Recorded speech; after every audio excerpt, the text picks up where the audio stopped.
India news के digital platform पे आपका स्वागत है। मैं हूं सिद्धार्थ प्रताप सिंह। बांग्लादेश में लगातार अल्पसंख्यकों का उत्पीड़न किया जा रहा है। आज यहाँ बिल्कुल आपको बता दें, अधिकार समूह के निदेशक सुहास द्वारा इस मामले को लेकर अब अंतर्राष्ट्रीय मंच पर इस मामले को उठाया गया। यूनाइटेड नेशन से इस मामले को उठाया गया। यूनाइटेड नेशन में कहा गया गुमारा में जिस तरीके से रेप किया जाता है, उसके बाद जब लोग विरोध करते हैं तो उनके ऊपर गोलियां चलाई, जिसमें 3 लोगों की मौत हो जाती है। जी हाँ, बिल्कुल आपको बता दें, ये कोई नया मामला नहीं। बांग्लादेश में इस तरीके से अल्पसंख्यकों के खिलाफ उत्पीड़न किया जा रहा है। पहले उनके मंदिरों को तोड़ा गया, अब गुइमारा कांड को लेकर बांग्लादेश की जो अंतरिम सरकार है वो लगातार ये कहती है कि हम जांच करा रहे हैं। लेकिन अब बड़ा सवाल ये उठता है, अब ये मुद्दा कहीं ना कहीं अंतर्राष्ट्रीय स्तर पर मानवाधिकार परिषद में यूनाइटेड नेशंस के उठ गया है और अब इसको जवाब मांगा जा रहा है। लगातार जिस तरीके से आंकड़े निकल कर आ रहे हैं, 425 मामले पिछले 1 महीने में मॉब लॉन्चिंग के हैं। ये चौंकाने वाले आंकड़े हैं।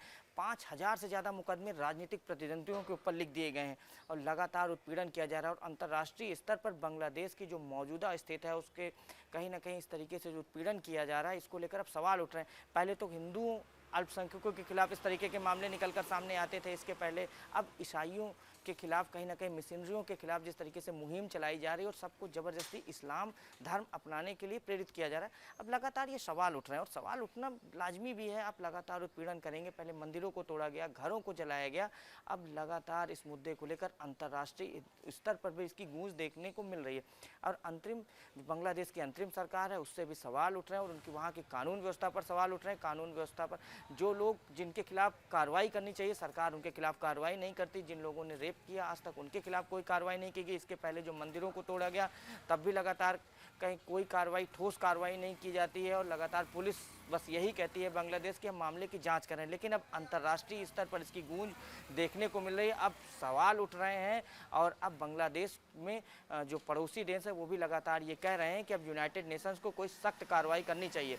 अब बांग्लादेश के लिए ये मुश्किल भरा समय है, उसकी फॉरेन पॉलिसी को लेकर ये मुश्किल भरा समय है। जो पड़ोसी देश हैं वहाँ पर भी जो उनके संबंध हैं, जो चाहे जिन देशों से उनके संबंध हैं, चाहे भारत से बात कर लें, उनके भारत जो उनका पड़ोसी देश है उसके साथ भी उसके संबंध अच्छे नहीं है। लगातार हिंदू अल्पसंख्यकों के खिलाफ जिस तरीके से कार्रवाई की जाती है, उनका उत्पीड़न किया जाता है, उनके घरों को जलाया जाता है, पूरे 20-20 घर जला दिए जाते हैं, लेकिन कोई कार्रवाई नहीं की जाती है। और भारत सरकार जब इस तरह उनसे बात करती है तो तभी वही रटा रटाया जवाब होता है, हम जांच करते हैं। लेकिन अब ये मुद्दा अंतर्राष्ट्रीय स्तर पर उठ गया है और इसकी गूंज अब कहीं ना कहीं बांग्लादेश से बाहर निकलकर, ढाका से बाहर निकलकर अब यूनाइटेड नेशंस में उठ गई है। अब बांग्लादेश के लिए मुश्किल भरा दौर है। अब देखना यह है कि जो अंतरिम सरकार है वो किस तरीके से इस मामले को लेकर कार्रवाई करती है। हिंदू अल्पसंख्यकों के खिलाफ जो उत्पीड़न किया जा रहा है उस मामले को लेकर अब देखना यह है कि ये मुद्दा हिंदू अल्पसंख्यक के उत्पीड़न तक नहीं रह गया। अब ये कहीं ना कहीं ईसाई मशीनरियों के खिलाफ, ईसाई अल्पसंख्यकों के खिलाफ जो कार्रवाई की जा रही है, उनका उत्पीड़न किया जा रहा है, अब ये